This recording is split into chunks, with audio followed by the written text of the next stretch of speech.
Hi chocolate friends, Carla here from Opening Chocolate.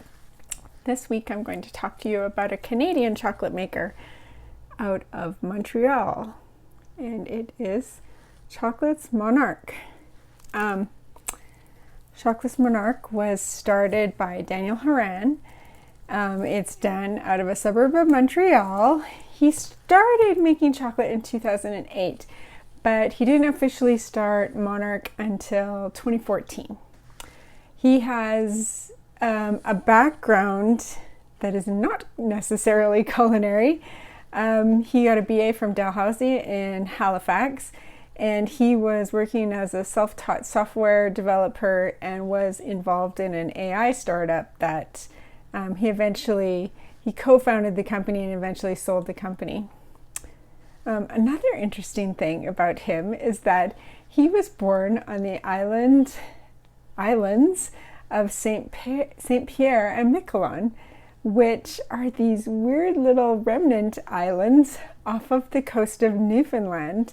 They look like they should be part of Canada, but they're actually 8 tiny islands that are a French territory. They belong to France. They're a leftover vestige of the Treaty of Paris, I think it was called, where that area was once called New France, and Britain conquered them, and New France gave up everything except these 8 little tiny islands.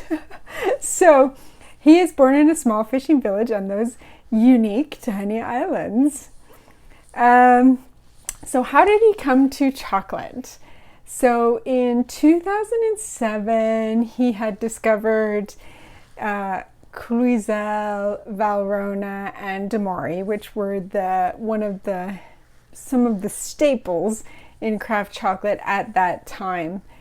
And because he was in Canada in 2008, his friend took him to Soma in Toronto for his birthday. And Daniel has a cousin that has soy and nut allergies, so he had never actually had his cousin had never really had good chocolate. So Daniel was interested in allergen-free chocolate. And he was talking to one of the founders of Soma, David Castellan, about allergen-free chocolate. And that isn't really the niche that Soma fills, but David suggested he look up other bean bar makers because there may have been others out there that were doing that. And once you start looking up craft chocolate, oh boy, it's a rabbit hole you can go down. So he went home, started doing some searching, and that led him to chocolate alchemy.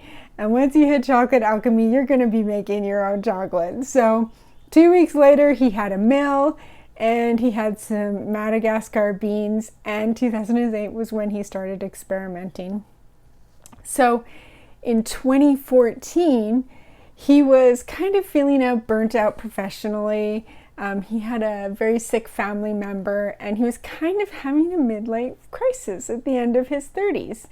So he basically quit and his life in tech and took the chocolate business from a hobby to a business. So that's where Monarque chocolate comes from. That's how we get there. Basically, Monarque is mostly a couverture maker. They make for some people that you may have heard of in Quebec.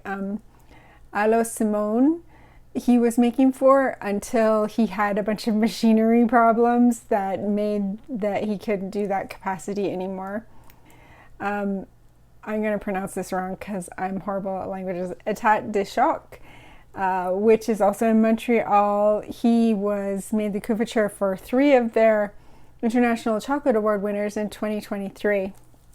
And he is one of the earlier adopters of using Theobroma bicolor, which is what Jaguar is. Jaguar Cacao is a colloquial name for that plant, to a wider audience. So I have 2 bars. I have the Jaguar and I have a Belize. I'm going to flip the camera around and we'll take a look and we'll taste some chocolate. Alright, so like I said, I have these 2 bars. I have a single origin bar that is a Belize, 75% cacao. And then I also have this Jaguar Bar, which is a 75% cacao, but it has in it, so it's got cacao, which is the regular cacao we all know, sugar, and cacao Jaguar or Theobroma bicolor, cocoa butter, and vanilla. So I think this is the one I'm going to open first, but let's talk about where the name came from. So the name came from, he was inspired by a trip that he took to, that he took to Zorzal Bird Refuge in the Dominican Republic. Zorzal is a well-known bean supplier, and he saw the importance of ecosystems and the monarchs and how they all related in that ecosystem, and the themes of being a monarch that are like travel, discovery, beauty, and interdependence. He saw all of those.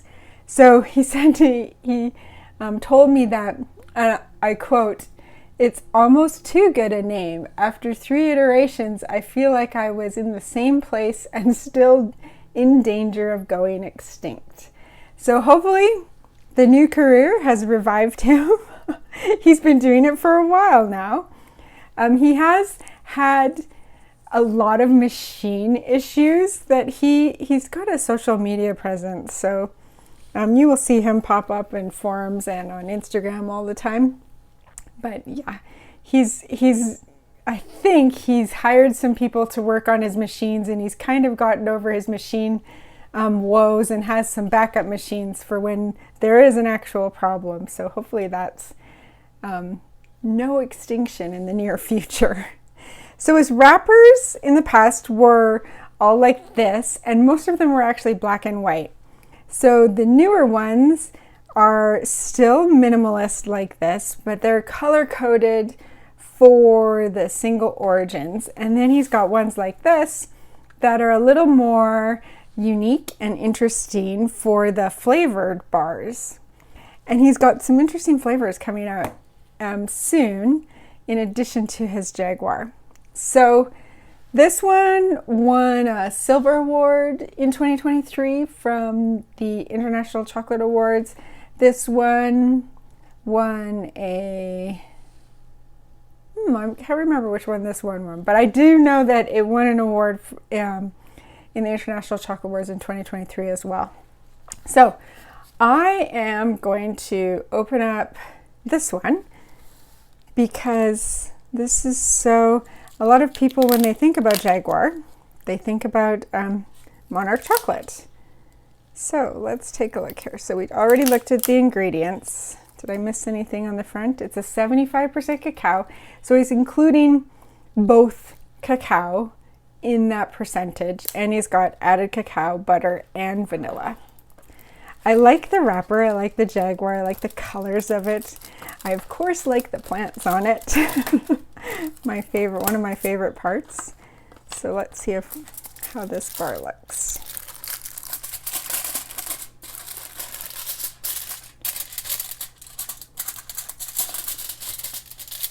All right, so it's a very plain mold.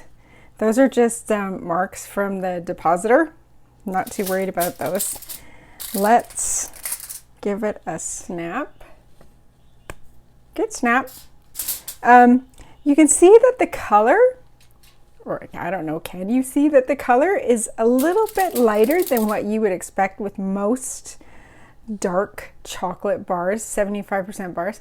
And that comes from the Theobroma cacao bicolor, because they are a white bean. So it's a little bit lighter than most 75%. So what I'm going to do is I'm just going to rub my thumb against it to warm up the cocoa butter and release some of those aromatic compounds, and then we'll taste it and we'll come back. All right, so this is just a really nice 75% bar. If I gave a piece of this bar to you and didn't tell you that there was Jaguar in there, you'd never know. You'd have to have a really refined palate to figure that out. So it's got nice aromas rich cocoa aroma with a little bit of nuttiness in there. When you taste it, the nice deep a flavor that you would expect of a 75% cacao, deep and rich but not bitter.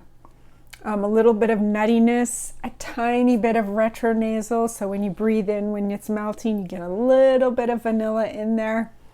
The finish is nutty, and the mouthfeel is just a little bit different from a regular chocolate. A little more, I'm searching for a word. I want to say richer, but not richer, thicker, more substance, kind of. I don't know how to do. I can't quite pick the right word out of my head right now. So it's just a really, really nice bar, and I can see why it won a silver award. Yeah, very interesting to have Jaguar Cacao.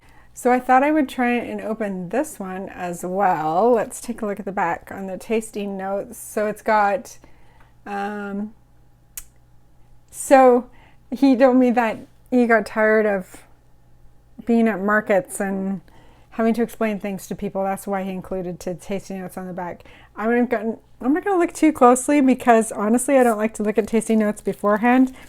They're in French. If you want to decipher them, you can. I'll just open this bar here and we will give it a try. Ooh, this one's a little bit tougher to open. Okay.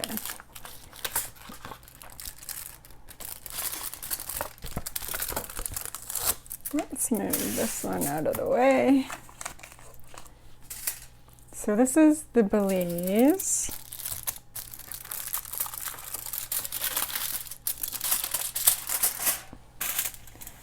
I wonder if you can see the color difference between these two bars. Sometimes that doesn't show up on camera. This one's just a little bit lighter. So this is also a 75% bar. Again, just depositor marks, not too worried about those. Good snap. Looks nice, good and tempered. Those are all my fingerprints, so that's my bad. I'm gonna do the same thing, warm it up, see what we got. All right, so for this one, this is a super fruity bar. So I don't get much aroma out of it, but what I do get is definitely a nice chocolate aroma. When you put it in immediately, you get the fruitiness of a really strong pineapple note coming through right away, and then the acidic fruitiness continues all the way through the melt. Super smooth melt. A little bit of a cooling sensation to it, so that that comes from the added cocoa butter. And at the end, you're left with a finish that is pleasantly bitter and just a tiny bit astringent and acidic. So nice fruity bar with the Belize. I can see why both of those won an award with the International Chocolate Awards. All right, so I'll flip the camera around and we'll finish up. All right, so those are the two bars that I had from Chocolate Monarque. When I asked Daniel about his future plans, he said that he's hoping to develop a grocery store or a bar that is affordable and could be available at the grocery store, and also offerings to continue making couverture offerings for chocolatiers and small food makers. But one of the things that he emphasized was that he wants growth without compromising his ethics. And for him, taste is included in ethics because it is how you treat your buyers. If you're giving them something that doesn't taste good, then how ethical is that? I agree with him on that point. So, excellent goals to strive toward. I know he has some interesting flavors coming out soon. He's told me he's got, in addition to the Jaguar, he's going to have tonka, which I love tonka beans, coffee, maple, smoked habanero. So I'm excited to be able to taste those, to see what the packaging is going to look like, and to see where he goes with his couverture work, because it pops up in award-winning chocolates all the time. So that is Daniel Haran in Chocolate Monarque. Like I mentioned before, he's on social media quite a bit. He's gives advice, takes advice. He's on social media, not hard to find at all. Although, yeah, his chocolate is a little more difficult to find, but he is not hard to get a hold of. So that is the Canadian chocolate maker, Chocolate Monarque. If you've had them, what bar have you tried? Did you like it? Let me know. And thanks for joining me to talk about chocolate. I love talking chocolate with you guys, and I hope that you will be able to watch next time. Thanks.